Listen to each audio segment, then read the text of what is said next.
So ayun guys, no, magandang araw ko. Kumusta kayong lahat? Matagal na din akong walang upload, no. So ayan guys, gusto ko lang i-share sa inyo. Umorder nga pala ako ng Pugong Biyahero merch or yung t-shirt na ibinibenta nila ni Sir Paul, no. Nag-order ako para sa birthday ni Mama, no, bilang birthday gift ko sa kanya. So i-share ko lang sa inyo guys itong journey ko sa pag-order kasi nga nasabi na nga ni Sir Paul sa mga vlog niya na mayroon na mga na-scam at marami ding scammer, no. So kung hindi ka talaga mag-iingat dun sa Facebook, iba kasi yung Facebook page ng Solar na ibinibenta nila at iba din yung Facebook page ng mga t-shirt, no. So hindi iisa, hindi nila pinagsama, iba-iba yung page. So ang ginawa ko, nag-search ako ng PB Apparel, no. Yun naman ang sabi ni Sir Paul. At share ko lang nga pala sa inyo guys bago pa mapunta tayo dyan, kasi nga yung birthday gift ni Mama kasi guys, si Mama kasi is paralyzed, no. Na-paralyze siya nung 2024 pa lang, no. So hanggang ngayon guys, ano pa yung kamay niya, hindi talaga nabalik yung normal na pangangatawan ni Mother. So nasabi kasi sa akin ni Mama, 2004 siya guys na-paralyze at hanggang ngayon. So nasabi sa akin sa amin ni Mama ng mga anak niya na meron nga pala siyang ginawang promise kay Lord, no. Kumbaga tawag sa amin is panaad na. Ang sabi niya kay Lord na lagi niya pinagdasal kay Lord na kung makakatayo siya at makapaglakad ulit is mag-iihaw siya ng baboy or magkakatay ng baboy para gawing lechon, no. Maghahanda siya ng lechon. So sad to silang guys na pag abot niya 60 years old is wala talaga kami. So wala talaga, hindi talaga na yung promise niya natupad. So hindi naman makahanap si Mama ng na siya yung na mismong humanap ng pambili ng baboy kasi nga nandito na siya sa bahay dahil sa sitwasyon niya.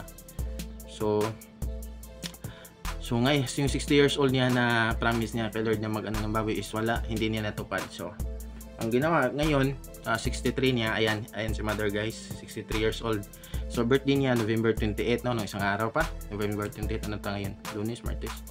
November 28. So sinelebrate namin yung birthday niya sa 29 kasi yung dalawang kapatid ko is nagtatrabaho. So Sabado lang yung free nila. So ginawa naming 29 para makadalo naman sila, no, at hindi mapaliba nila yung trabaho. So naisip bago yan guys, na pag-isip-isip ko na mag-order ng ang gamit kasi ni simula nang na-paralyze si Mama guys, mga ilang taon, nakapagtayo naman siya ulit, no, at nakapaglakad pero hindi na talaga normal.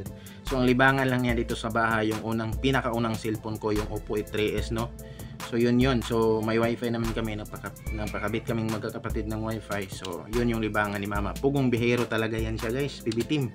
So minsan daming beses na yan napaiyak siya sa mga vlog, no. Minsan nga sinasaway namin na wag naman laging nanonood, baka hindi maganda yan sa sa puso mo kasi lagi siyang emotional na nanonood, lahat na yung mga vlog ni Sir Paul. So kasi naawa siya.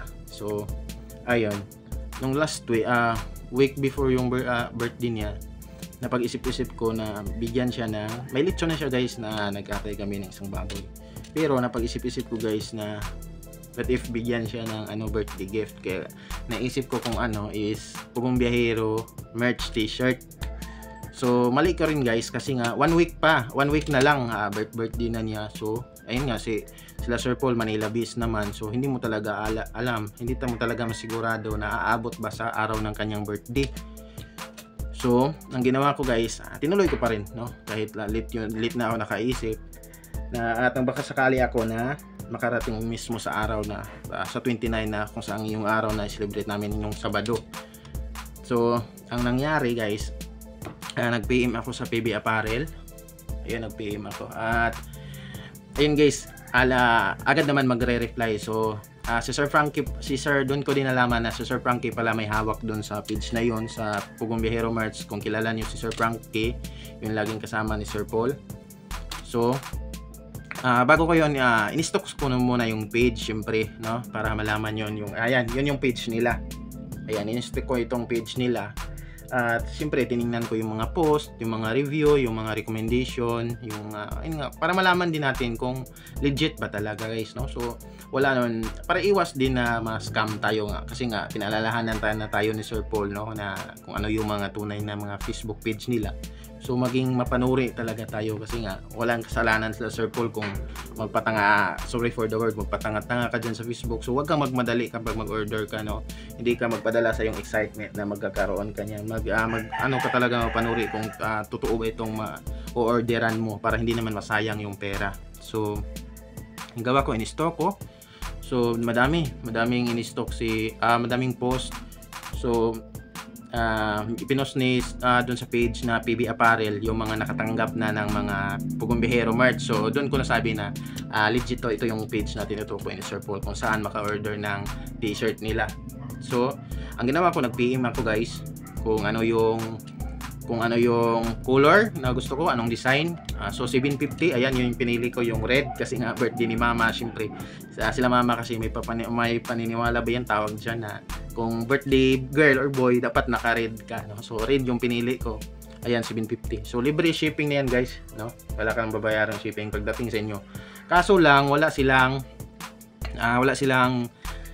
cash on delivery. Kailangan mo talaga magbayad, payment first, no? So ang ginawa ko,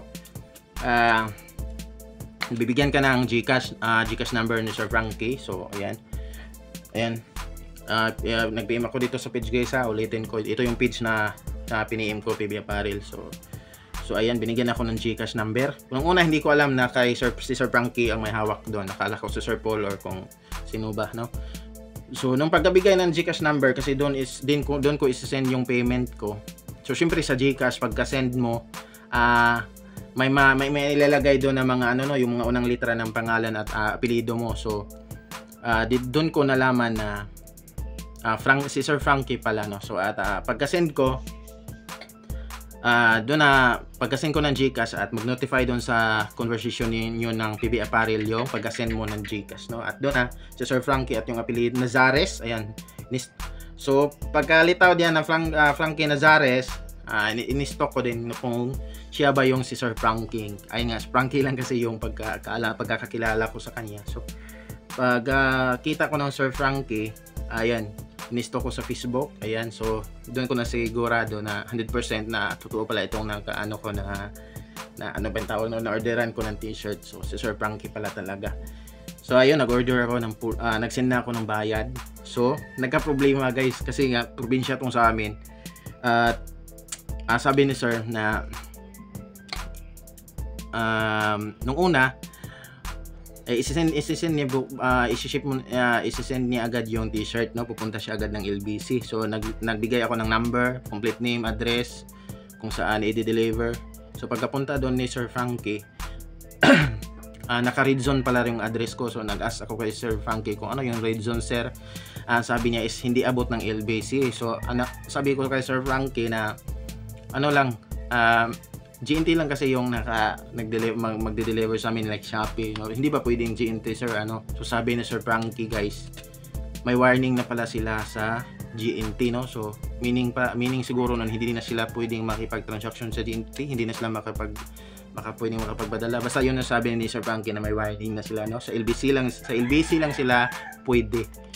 So ayun, nagka-problema. So ayun, sabi ko kay Sir Frankie na meron bang baka may makita sila dyan, sir, na malapit na LBC na dito sa address ko, kahit nasa ibang lungsod, pupuntahan na lang namin para kunin yung item, yung t-shirt.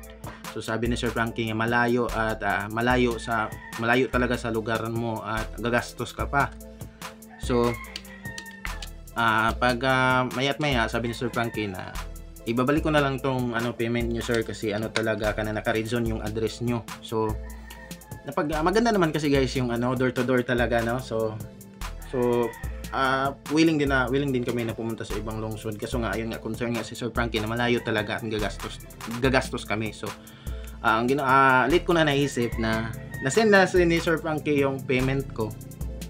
Share ko lang sa inyo guys, hi pala kay Sir Frankie. Nasend ko na naibalik na ni Sir Frankie yung payment ko, kasi nga sabi niya ibalik na lang yung naibayad ko. So binalik agad ni Sir Frankie. So pagkabalik ni Sir Frankie, so naisip-isip ko guys, hindi talaga pwede itong walang birthday gift, kasi nga nasabihan ko na rin si mama guys na may in-order akong Pugumbihero t-shirt na para sa birthday niya. So sobrang saya niya guys. So pangit naman na siyempre malulungkot yung mama ko pag maudlot, no, hindi matuloy. Na-announce ko na sa kanya so at hindi matuloy, di ba? So kung may ibang paraan, so gawin mo lang talaga. So yun yung ginawa ko lang talaga, na late ko lang naisip na yung ate ko nagtatrabaho pala doon sa city. So nag-PM ako ulit kay Sir Frankie. Sabi ko kay Sir Frankie, sir, baka pwede yung address ng ate ko. Sabi ni Sir Frankie, saan ba siya? Nasa city nagtatrabaho. So binigay ko kay Sir Frankie yung address address ng ate ko, yung number. So sabi ni Sir Frankie na sobrang bait ni Sir Frankie, guys. Kasi hindi pala talaga ganyan ba talaga? Hindi talaga kailangan marami pang order bago nila i-ship. So kahit isa lang yung order mo, i-ship talaga agad nila, Sir Frankie, no? So pagka pala doon na hindi natuloy yung na-reason yung address ko, nandun pala si Sir siyempre nandun si Sir Frankie sa LBC, no? Kung saan mang LBC siya pumunta, sa Laguna siguro. So pagkalaman niyang hindi pwede na red zone, na ibalik niya at ibinalik niya yung bayad, binalik niya sa akin yung bayad, umuwi na si Sir Frankie. So pagka PM ko, pagka topic na namin yung address na lang ng ate ko is i-send, nakauwi na pala si Sir Frankie. So sabi ni Sir Frankie, guys, na sige bukas babalik siya sa LBC, no? Babalikan niya. So sobrang bait, no, kasi pag pinagtuunan talaga ni Sir Frankie ng atensyon yung order ko, at sinabihan ko si Sir Frankie na para yun sa mama ko, at sana aabot ng 29, no, sa third day, kasi nga 28 yung birthday niya, pero 29 namin sinilibrate. So naintindihan siguro ni Sir Frankie, kaya pinagtuunan talaga niya ng atensyon, no? So sabi ni Sir Frankie, sige bukas babalikan ko. So pagkabukas, Martes na siguro yon, kasi nag-order ako parang Sabado din Sabado, weeks before. So pagkabukas binalikan niya agad, no? So nag-PM talaga si Sir Frankie. Pagka-PM niya, yung na mismo yun, guys, iyan, ito yung mga convo na pakita na ko na dito, guys, habang nagsasalita ko. Sinesend niya agad yung tracking daw tawag doon. Ayan. So okay na siya, sabi ni Sir Frankie na binalik, isinin ko pala ulit yung guys, yung binalik yung payment. Isinin ko ulit, parang nagkaganon yung Gcash namin ni Sir Frankie. So isinin niya agad yung tracking. So sabi ni Sir Frankie na mabuti naman at hindi red zone yung address ng ate mo. So laking pasalamat ko. So sobrang thankful ako, guys, kay Sir Frankie, no? So nagpasalamat talaga ako sa kanya, kasi nga pinagtuunan talaga niya. At sabi pa ni Sir Frankie na sana aabot ng sana aabot din sa araw ng birthday ng mama mo, kung kailan kayo magse-celebrate. Sana nga po, sir, no? Pero si mama, guys, pagka ng mga oras na yun is kinausap ko si mama, pinaalam ko agad kay mama, guys, na darating yung yung order mo. Siguro may malaking posibilidad na hindi na aabot sa birthday mo, baka mas matagalan pa, masusunod na araw pa, no? So okay lang, pinaintindi ko si mama, guys. Sinabihan ko sa kanya na okay lang yan man, hindi Pugong Biyahero t-shirt yung suot mo sa, ayan, guys, yung suot ni mama sa kanyang birthday, no? May lechon, so pinaintindi ko sa kanya na hindi Pugong Biyahero t-shirt, okay lang na hindi Pugong Biyahero t-shirt ng suot mo. Importante meron ka ng Pugong Biyahero t-shirt kahit sa susunod araw pa na darating, hindi sa mismong birthday mo, no? So naintindihan naman ni mama, guys, no? At sobrang saya niya pa rin, no? Sino namang hindi sasaya niya na meron kang Pugong Biyahero t-shirt, no? Kaya sa gusto mag-order, guys, order na kayo. At so sinabihan ko rin kay Sir Frankie na sobrang saya talaga niyon, sir, at di bali nang hindi darating hindi makakaabot sa birthday ni mama. Important, pinaintindi ko na kay mama, sir, na may possibility na hindi makakaabot sa araw ng birthday ni mama, no? So ayun, guys, so Sir Frankie, guys, huwag kayong mag-alala, mag-order na kayo sa PB Apparel. PM lang kayo, kasi hindi talaga yung message nyo, i-entertain talaga nila ng Pugong Biyahero team, no, nila Sir Frankie. Agad-agad talaga, guys, huwag kayong mag-alala. So kung gusto nyo mag-order, so ayan po, guys, ayan po yung page nila, yan, legit yan. So share ko lang yun, guys. So ang t-shirt nga pala, nung Sabado, syempre nag-celebrate kami sa birthday ni mama, at umuwi, wala pa yung t-shirt. So kahapon bumalik si yung kapatid ko, yung pina-address ko kay Sir Frankie doon sa t-shirt. kahapon pa siya bumalik ng city. So wala pa yung t-shirt guys, no? So update ko lang kayo pag meron na yung t-shirt, meron na ang t-shirt, kasi nga yung ate ko yung magdadala dito. So si ate kasi guys sa susunod niyang uwi sa Pasko pa no? Kasi nga may trabaho. So nag-isip-isip ako kung ipapadala, kung sabihan ko ba siyang ipapadala yung t-shirt dito or hihintayin na lang namin ni mama yung pag-uwi niya sa Pasko. Kasi nga meron trabaho guys, hindi naman pwede nating abalahin, no? So update ko lang kayo guys pagkadating ng t-shirt, Pugong Biyahero merch. So sa mga gustong umiscore dyan sa Pugong Biyahero t-shirt na katulad ni Mader na isang Pugong Biyahero pants, matagal lang nagsubaybay kay Sir Paul at ng BB Team. So order na kayo guys para syempre meron kayong suot-suot bilang proud na fans. At sana sa mga nanay dyan, at sana makapag regaluhan kayo ng mga sa mga makapag-isip yung alam ko kasi yun yung perfect gift sa inyo na ibibigay ng mga anak niyo. So kung siyempre kung tagapagsubaybay ka ng Pugong Biyahero, no?